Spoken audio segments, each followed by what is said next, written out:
Mr. Trita Parsi, thank you for joining us today. Thank you. Do you think the United States has a clear strategy in this war against Iran, or is it acting without one? I think the United States had a strategy, a plan A.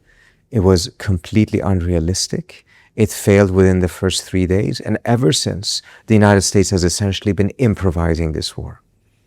It's been tactically acting. It may have had operational successes, but nothing that was translated into a strategic success. The original idea was simply to take out the regime, and the thought was that the regime would either collapse or surrender within 4 days.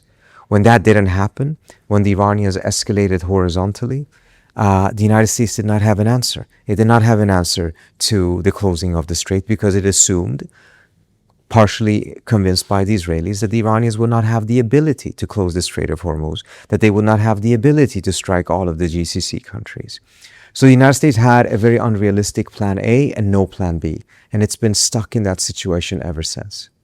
Related to that, what explains then President Trump's seemingly contradictory decisions on Iran? Are they part of a deliberate strategy, or why does he changes his mind all the time? Well, he changes his mind precisely because he doesn't have a strategy. If you had a strategy, you would be sticking to it. You would have an idea of where you need to go, what decisions to make and what decisions to avoid. When you don't have a strategy, you're just constantly going in different directions. And more than anything else, I think the lack of strategy beyond this initial assessment by the US and Israel is that Trump's own personality is such that he demands quick results.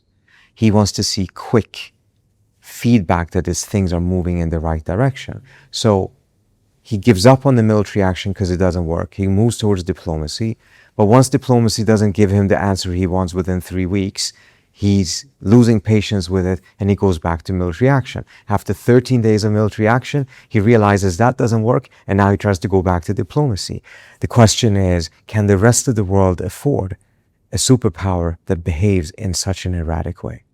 About Israel, there are so many theories. The war, how Israel is involved, or how influential Israel is here in the United States, how powerful Israel is. What is your opinion on that? Can you comment on that? Yeah, Israel has played a critical role in terms of US-Iran relations and in terms of broader US policy in the Middle East. Without Israel's push, there would not have been a war with Iran. Without Trump agreeing to the Israelis, there would not have been a war with Iran. Both of them were needed. But in the absence of Israel pushing this all the way back to 1995, Iran would never have become the #1 issue for the United States in national security for numerous years, which was a completely undeserved position. That's not to say that the Iranians did not conduct policies that were problematic for the US or that they weren't problematic for the rest of the region. That's true.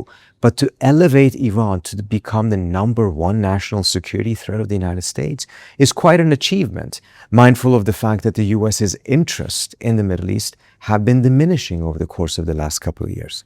But it is said that there is a split now between the United States and Israel, or between the two governments. Is it true? There certainly is a split. There has been a split since the war went very badly. It has been a split since the U.S. wanted to go for the MOU, the Memorandum of Understanding. There was a convergence over the war, although I think the Israelis wanted to see a different war strategy, meaning the last round. I'm sure there's a split right now in which Trump is trying to get back to the negotiating table.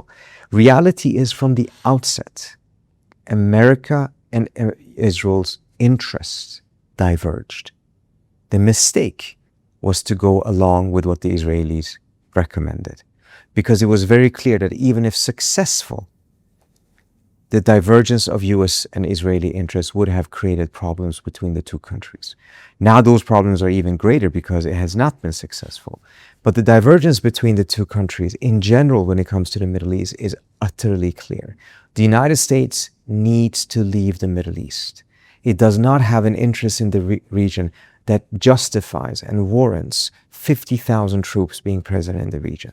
It does not have an interest in the region that warrants getting involved in yet another war in the region. Israel's interest is completely different. It needs the United States to constantly be present, to fight wars in the region that are helpful towards Israel, in order to create a balance in the region that is much more beneficial to Israel and that Israel cannot establish on its own through its own power. But that divergence has now reached a point in which it's going to become increasingly difficult politically for American presidents to sacrifice American interest in order to achieve Israeli interest. When we look from abroad, from outside, it looks like that the American public becomes more and more critical towards Israel. I'm not sure if it is true. I mean, when we look to the social media, to the public opinion leaders like you, or when Mondani becomes in New York the mayor, etc.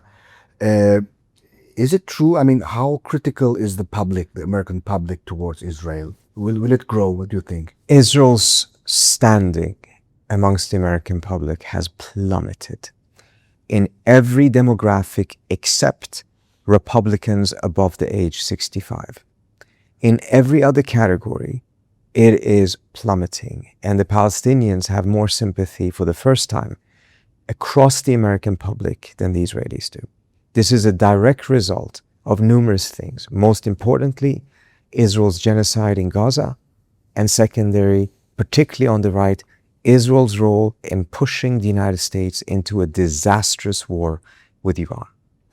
That creates a perception that may not be entirely true, that also Israel played a similar role in pushing the United States into Iraq. And there is a tremendous amount of anger amongst the American public, particularly on the right, with the decision to go into Iraq. So by doing something that leaves people with the impression that not only did they play that role in Iran, they also played that role in Iraq, Israel's standing has now plummeted on the right as well.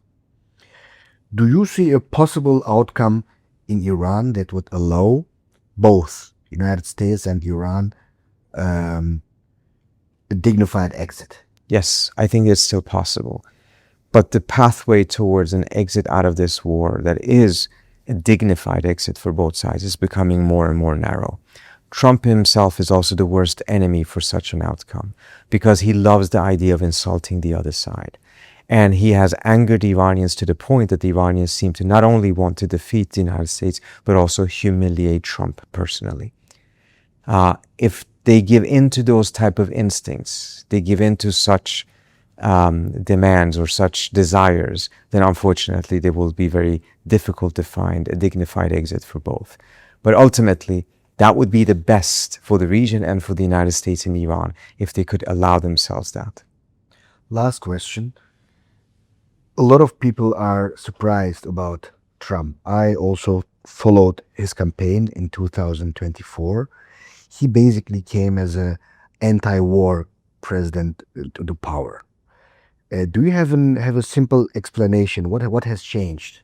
Yeah, I think first the understanding of him being anti-war was probably a bit simplified.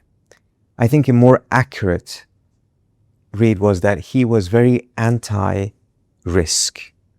He was anti-doing things that did not have an almost guaranteed path to success. And as a result, he looked at these wars, he saw that they didn't work, he saw that it put the presidents in terrible decisions with only bad options. And he saw, of course, that there was a huge anti-war energy on the American right and the left, and he decided to channel it. On the right in particular, that energy was there, but no one was willing to touch it besides Ron Paul. So I think he took advantage of it. He channeled it. It was very helpful for him to getting elected, particularly against Hillary Clinton, who liked to present herself as a hawk, which was completely out of sync with where the American public was. But it was wrong to believe that he necessarily was anti-war. It is true that in his first term, he did take military action, but he didn't start any wars.